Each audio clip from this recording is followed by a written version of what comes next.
that better? Yeah. That's cool. It sounds good. That felt like way more. If you could just change the sound on that. Because it's... There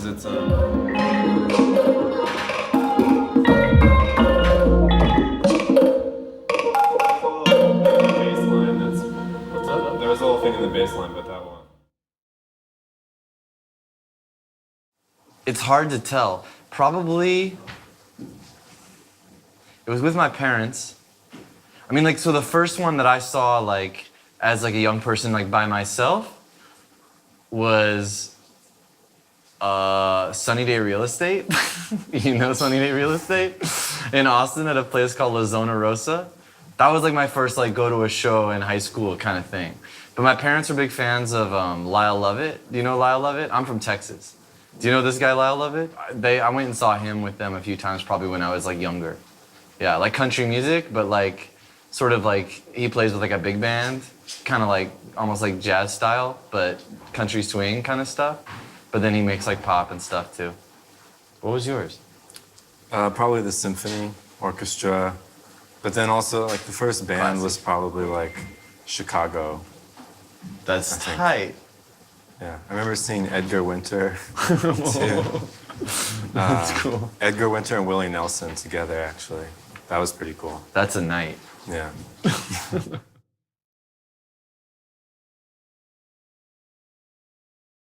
A couple tapes. The Bar tape and Wineberry Over Gold. And I've been listening to a lot of Judy Sill, this like female 70s singer-songwriter. Really amazing, like complex arrangements and stuff.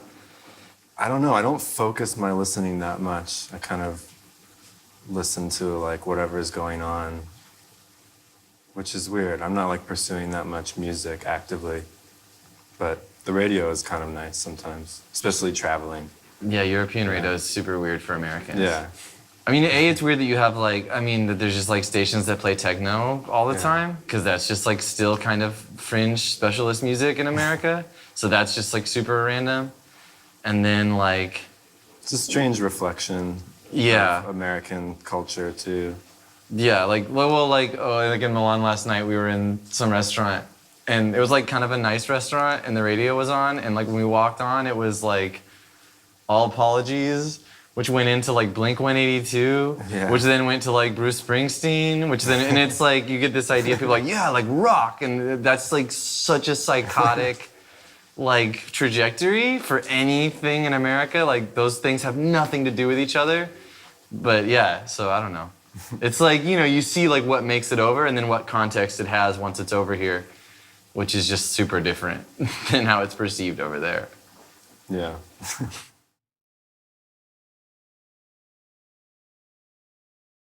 I do all the art, like all the visual stuff. And the record sleeves and everything. Yeah. And it's a big part of it for me too. It's like, part of it is just like loving records, and like how they look and wanting to make ones, that look the way I want them to. But it's also like part of informing, like, it's a delicate way to sort of, to like, kind of create like what I would hope is like a diving board for someone to like feel the music. Because you never want to like make it too directed. You don't want to tell people like this looks like this and it's like this and this record is about like this. You want it to be like expansive in their mind. You don't want it to be like controlled, So it's always like a delicate balance of sort of like providing the right kind of doorways visually so that, people have a sense of what you feel and what you see when you make the music, but you don't want to like control what they see when they listen to it. They want that to be something that is generated in response, like 100% a collaboration between you and the listener. What's he done? Ride that scale up, have more fun. Swept up, keep it light.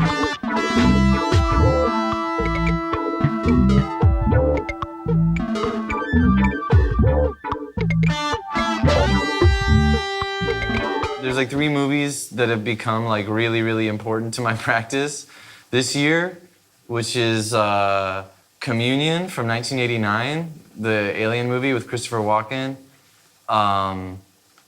Vanishing Point, which is this 70s American sort of like metaphysical road movie about a guy who's just driving and won't stop and no one knows why he won't stop.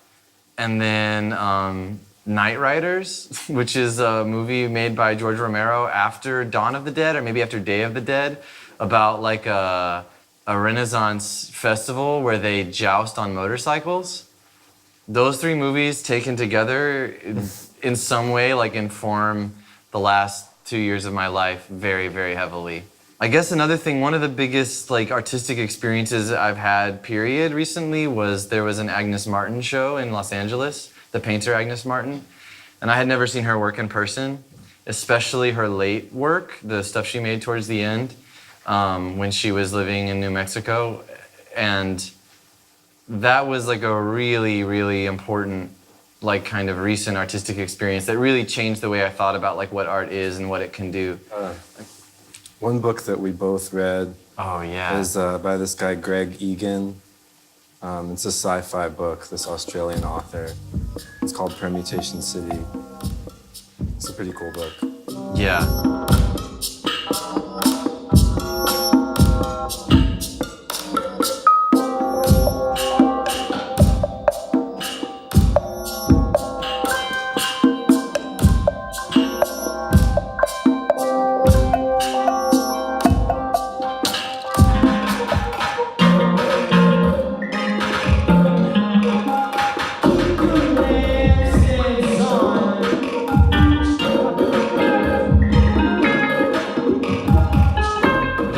Most of the time when we talk about what we're trying to do, it ends up being like, I mean, it's very abstract, it's very far from like direct action, but we're definitely trying to do experiments on ourselves and on the listeners with like sort of, like abstracting time, you know, like breaking up concepts of linear time and all the ways that meter can do that and all the ways that you can basically, because I do think that having an individual perception of time is like a fundamental human right, and it's something that used to be much more prevalent before we were all sort of like paying so much collective attention together. And that collective attention, I don't think it's bad, but it creates a very rigid structure that we all conform to. And so like learning how to be able to take your sense of time back and show how moments can expand and contract, and like that it's not fixed and it's not like a measured, rigid system. It's actually something that's totally subjective and can be totally self-directed with when you learn certain kinds of practices or like take certain kinds of substances which help you learn those practices. A lot of like trance methods. Yeah. We're interested in that kind of stuff, but also trying to do some different things with it where it's sort of liminal states where you're kind of going in and out of trances and sort of trying to turn things around real quickly so you can actually kind of see what it is when you go into that trance, or like what's happening and what's causing that, bringing you in and out of it. And I mean, it's mostly something that we're just doing to ourselves while we play for like the sheer joy and fun of doing it. But obviously there's like something that happens with the listeners too that sort of just kind of remains to be seen. But it is like, we've talked about it between ourselves, like in our own playing as like kind of like a process of like dehypnosis, like trying to dehypnotize out of certain modes of thought, you know, that actually are like operating systems that are running in your mind all the time that you don't even realize are there because they're like the fundament of it. You know, it's like the desktop you're looking at or whatever in the computer metaphor, but you don't realize that is totally mutable. Like that's totally in your control. And if you don't like how things run, you can change it with like certain kinds of effort, you know, and it just takes like memory and persistence in that direction.